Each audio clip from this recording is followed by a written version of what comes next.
Good evening, everyone. Uh, Today is a very special day to all our viewers and listeners who are watching this live session. Today, we are celebrating World Mental Health Day. I know you may say, well, isn't mental health part of our everyday lives? It certainly is. But today, we mark and acknowledge the need, the importance of having a positive mental wellness. And we're also very delighted to share that we have several guests who are going to be speaking about what it is, why is it important, and mental wellness spans across personal lives, professional lives, workplace, school, interpersonal relationships, and so many others. So please welcome Tuti Trivedi and Anusha Agarwal, who are going to be talking about importance of mental health, why it's important that you take care of it, what are some of the resources, and how we can mark the occasion. Welcome, Stuti. Welcome, Anusha, to this Facebook Live session. Thank you so much for having me.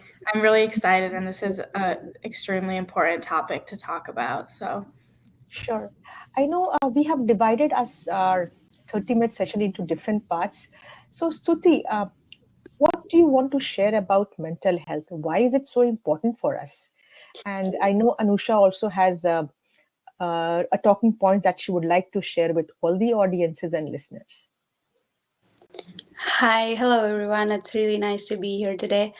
Um, so with mental health, I feel like it really goes back a lot for me. When I was working in India as a medical doctor, you work with people in different settings, rural as well as urban, and you come to find out just how important mental health is, not only for the people who you might think face mental health issues, but every single person in and around that individual, be it their family members, be it their friends, and also to a very large extent, um, even the medical staff, every person who's involved in their care gets involved in the entire process of their mental well being. And somewhere that affects you as a friend, as a family member, and also as a medical personnel.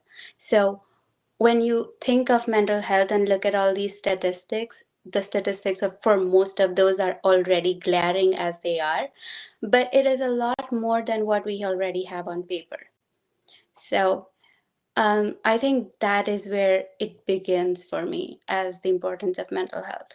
And then today, I think I'm going to be talking about three different settings for mental health and how stress works on these three, namely the workplace, schools, and then cultural adjustment. Many thanks, Tuti. Anusha is a student. She's a high school student. And Stuti, as we know, you mentioned one of your areas is school. And Anusha, and I think she's also seen her friends or maybe other students go through the same. Anusha, what is your thought process on students in school going through any mental health concerns? Why is it important for them to take care of it? Okay, so yeah, this past year I've been like a big advocate for mental health awareness because I've seen like some of the closest people in my life battle mental illness and how much like it impacts them and affects them.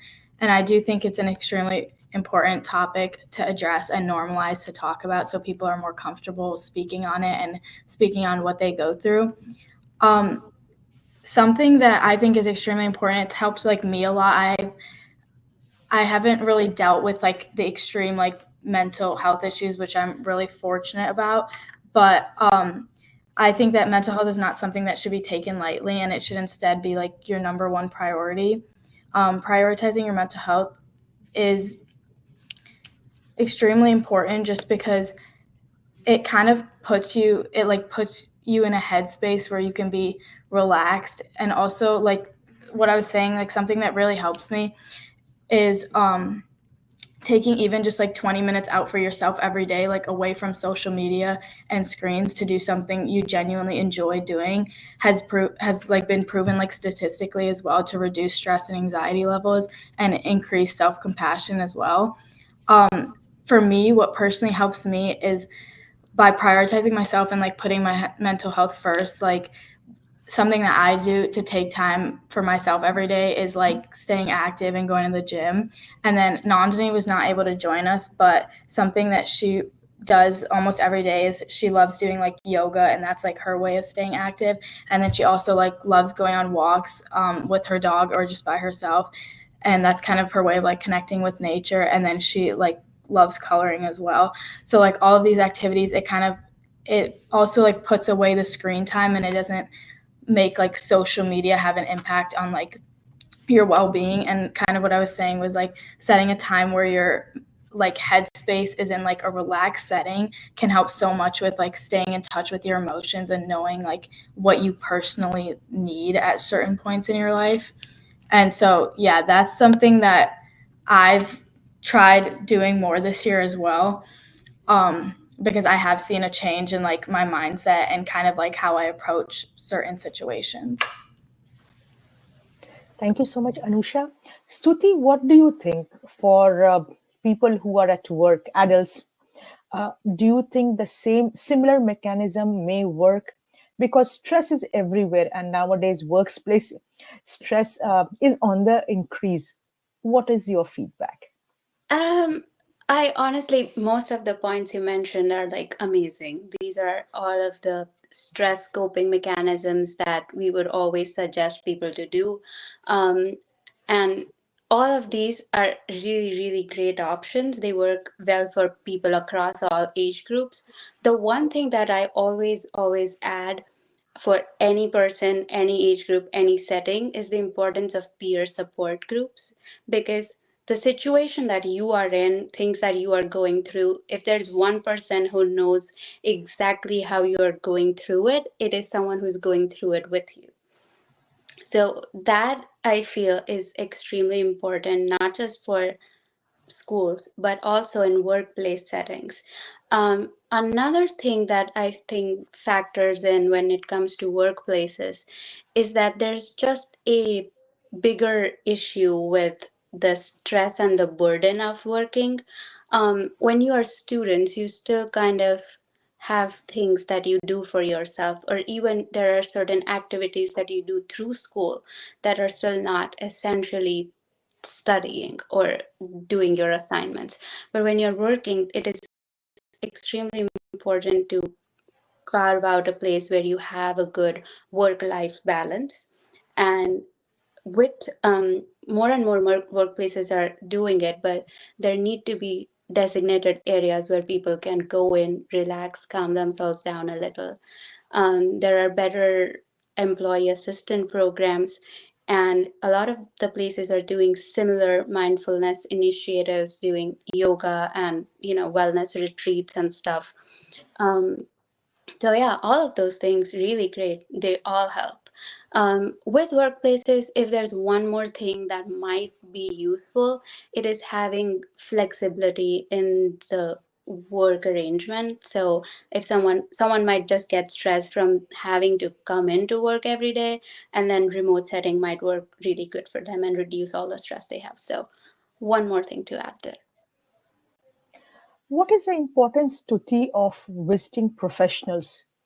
A lot of the times, what we've seen based on the clients who have come to Sanjeevani, there's a huge stigma attached to visiting therapists, a psychologist, or psychiatrist. Sometimes, yes, yoga is one of the ways, taking a walk, taking some other activities does decrease stress in some way. What is the importance of visiting a professional if need be? Um, at the end of the day, the thing is you have to every person works in their own manner.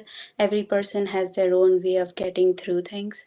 So for obvious reasons, what I feel personally is that every single thing that we have mentioned so far falls under the prevention side of the spectrum more than the curative or treatment side of the spectrum. So taking a walk every day, going to the gym, doing yoga, all of those things you do for yourself to prevent yourself from being in a very stressful situation. But you have if you have already gotten to that stress, if that stress has led to anxiety, depression, or even more further mental health issues, and you are seeing symptoms in yourself, it is extremely important to get professional help. And at that time, what you will be doing is not trying to prevent the disease, but to cure it instead. And that, unfortunately, is something that you can only achieve through professional means. So it does not really have to be medication or anything, but just like cognitive behavioral therapy is an extremely important step in any mental wellness journey. So I understand there's a lot of stigma attached to it. The only way to get through it really is to try, like, the people who are already around this person, the people who are already associated with the organization, have to counsel the people in order to make them receptive of the help that a professional can provide, and then get them the professional help. Thank you so much, Stuti. To all viewers and listeners who are watching this live session on Instagram and Facebook, today we are celebrating World Mental Health Day, October the 10th, a very special day. Sanjeevni, as most of you may know, works in two areas of mental health, mental wellness, and domestic abuse. Domestic abuse generally follows along with mental wellness. But today's life is very fast, and children, teenagers, adults, senior citizens may be experiencing concerns in their mental wellness. As you take care of your physical health, you do your annual checkups, visit doctors, take medication as needed. It's extremely important to also take care of your mental health.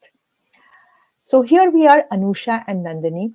Nandini, what are some of the steps taken by students as you have seen to have positive mental wellness?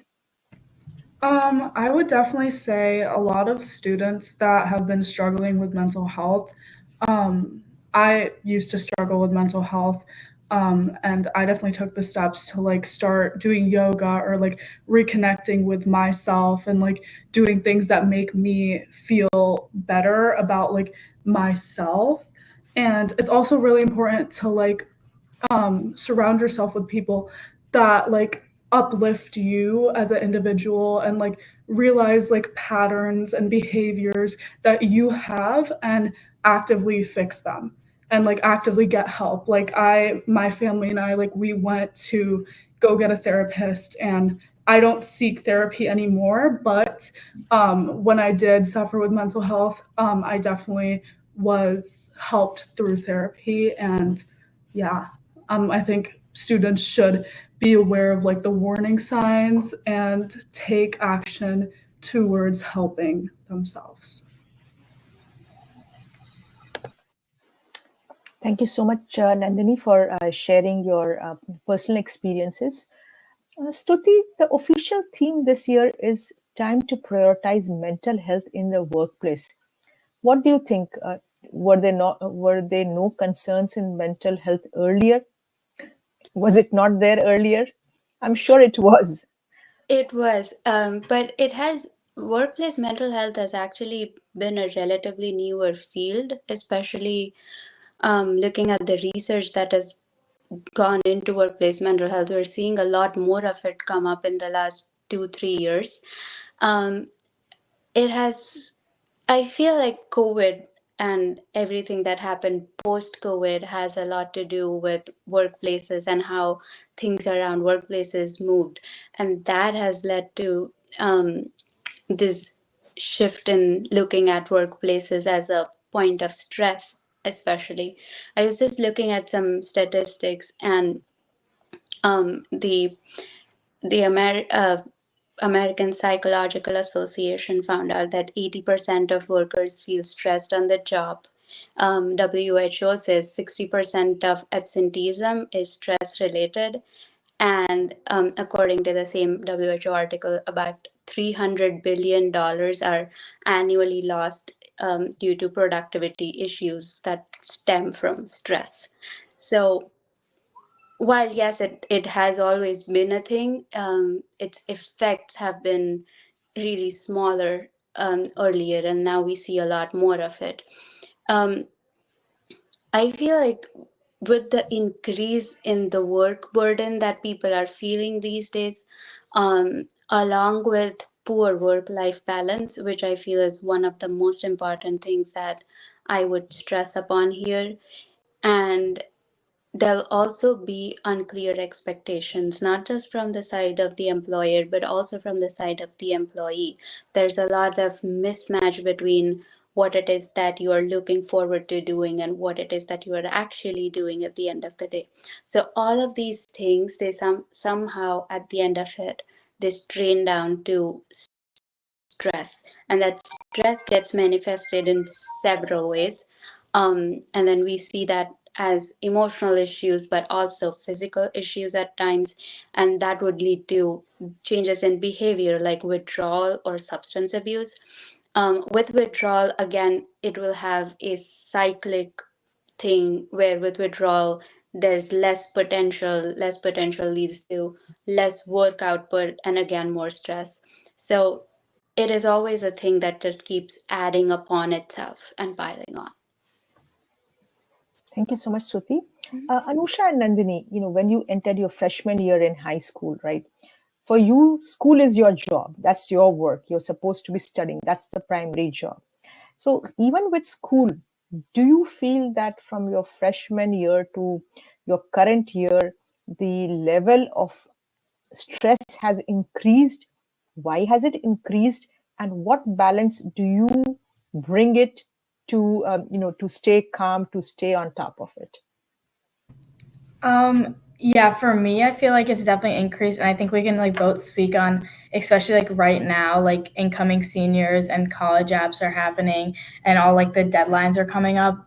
Stress seems to be like a lot more, and then I think also, of course, it's like kind of stressful going from the transition between middle and high school, but I think as a freshman, it was kind of much more laid back, and even though we had schoolwork and we had like our priorities and we still had like work to get done, it wasn't as like I didn't feel as like pressurized, I guess you could say.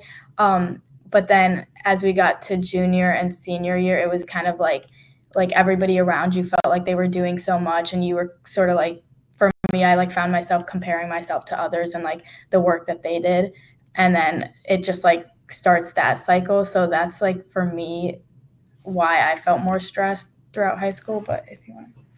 No, I definitely agree with what Anusha said. Like, throughout like my freshman year, it was relatively easier, but I can definitely see the perspective where some middle schoolers going into freshman year can feel a bit burdened by this big change. So it's important to address that. Like, high school is a big change for a lot of people, but for us, we were lucky enough to not have that burden. But as high school kept going, obviously comparing each other, like comparing ourselves to people that are seemingly doing better than us, or like having like the stress of like friend drama or like school, I think that's definitely like something that has affected me and like my friends, people around us.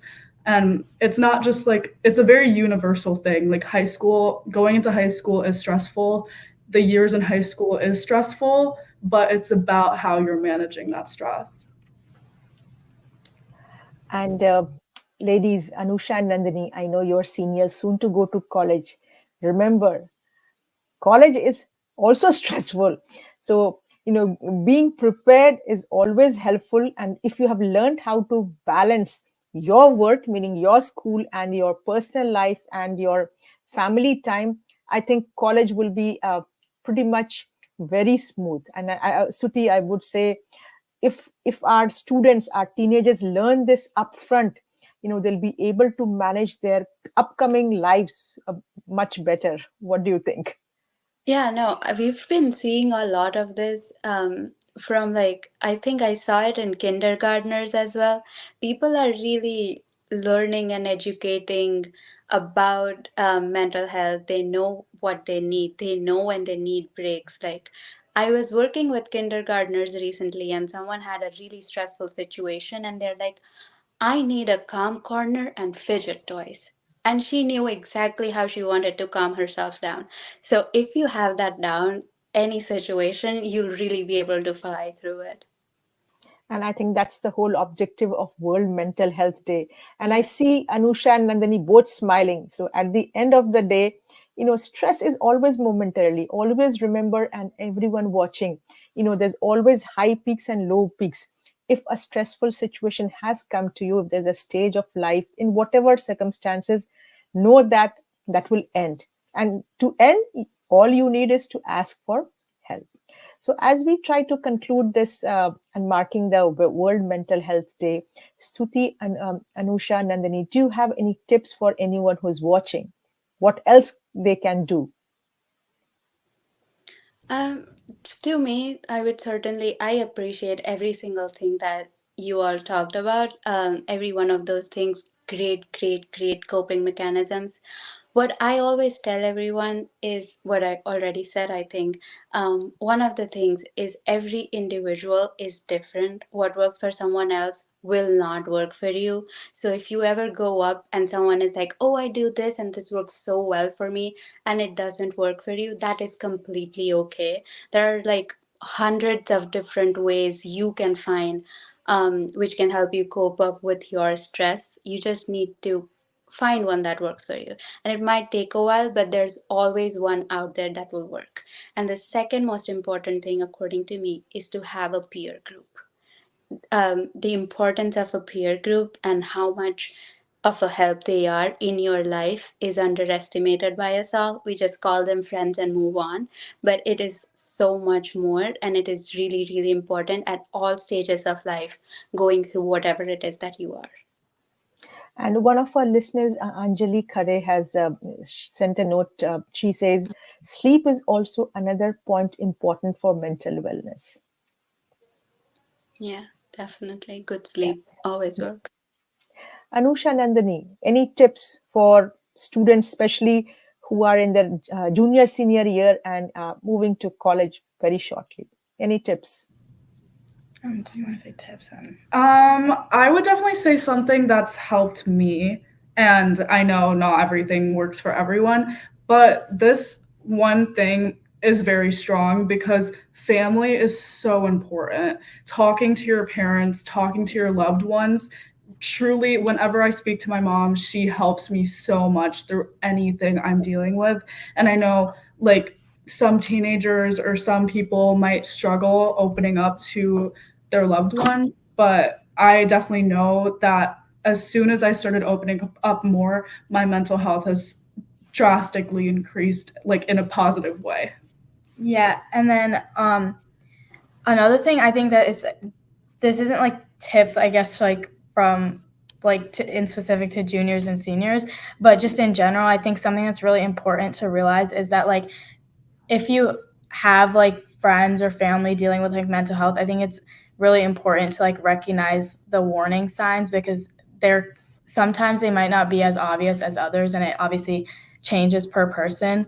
But like me and Nanji have like educated ourselves too this past year on like warning signs, and some of the ones that we wanted to mention is like if you see a drastic change in eating or sleeping behavior, extreme mood swings, and also when they're struggling to find joy in the things that they used to love or the things that they used to like constantly talk about themselves loving, and then an increased use of alcohol or drugs, extreme isolation or loneliness, and then as well as talking hopelessly about the future. These are all like warning signs that you can look out for if you are worried about someone or if you just notice it. But I think regardless of whether or not these signs are shown, it's always important to check up on your loved ones because even like I said, some people hide it and it's not as obvious as others, and just normalizing conversations with your friends and your family about like how you're doing and checking up on them every day can go a long way. I'd also just like to add the point we've also realized that mental health is not tied to just one day or 1 month. Mental health awareness is so important to consider every single month. It's not just 1 month, oh, let's talk about Every mental health. single day. It's every single day. People deal with this every single day, and it's something that the stigma should not stay around it. And that's exactly why I'm so thankful for Sanjeevni and all Suthi and everyone that is like trying to actively promote talking about mental health. I think we should continue doing stuff like this. Thank you, Anusha, Nandini, Stuti. To summarize two things, I would also like to add to all viewers and listeners watching this live session. It is okay to be not okay. You know, you don't have to be a superman, a superwoman to be the perfect student. No, you don't have to be. It is okay to be not okay today, tomorrow, 1 month, 2 months, a year, more than a year. It's okay. It's okay to ask for help. Family, friends, peers, your co-workers, anyone. If you feel like that you cannot talk to anyone, call up any trusted agency. You can call up Sanjeevni. Our helpline is available 24/7, and the number is 224-424-0050. You can also anonymously text us if you need to be. So, at the end of it, very true, mental wellness has to be taken care of and followed up every day. And if we find someone struggling with the same, it's okay to raise a hand and say, hey, I'm there to help you. Do you just want to talk? I'm there to listen to you. As we are talking, and I think people are listening to us.